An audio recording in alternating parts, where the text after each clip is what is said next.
Hi guys, எல்லோரும் எப்படி இருக்கீங்க? நல்லா இருக்கீங்களா? இன்றைக்கி வெயிட் லாஸ் டேவோட 24வது நாள் நடக்குது. நான் வந்து ப்ரெஸ்ட் ஃபீடிங் இன்னும் பாப்பாவுக்கு கொடுத்துட்டு தான் இருக்கேன்.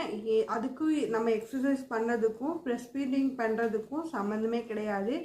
நீங்கள் வந்து எக்ஸசைஸ் பண்ணணும் அப்படின்னு உடம்பு குறைக்கணும்னு நினச்சிங்கன்னா கண்டிப்பாக நான் பண்ணுற மாதிரி ட்ரை பண்ணிங்கன்னா உங்களுக்கு கன்ஃபார்ம் ஒரு 20 டேஸ்லேயே உங்களுக்கு வந்து ஒரு 4 kgனாவது குறையும்.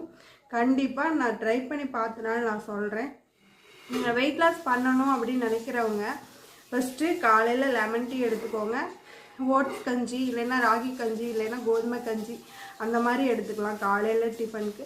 மதியம் வந்து கேரட் ஜூஸு, பீட்ரூட் ஜூஸு, ஏதாவது ஒரு ஜூஸு வீட்டில் ரெடிமேடாக கடையில் வாங்கி குடிக்கக்கூடாது. பாட்டிலில் இருக்குல்ல, அதை குடிக்கக்கூடாது. அந்த மாதிரி ட்ரை பண்ணிங்கன்னா உங்களுக்கு டக்குன்னு வெயிட் குறையும். அது ஒரு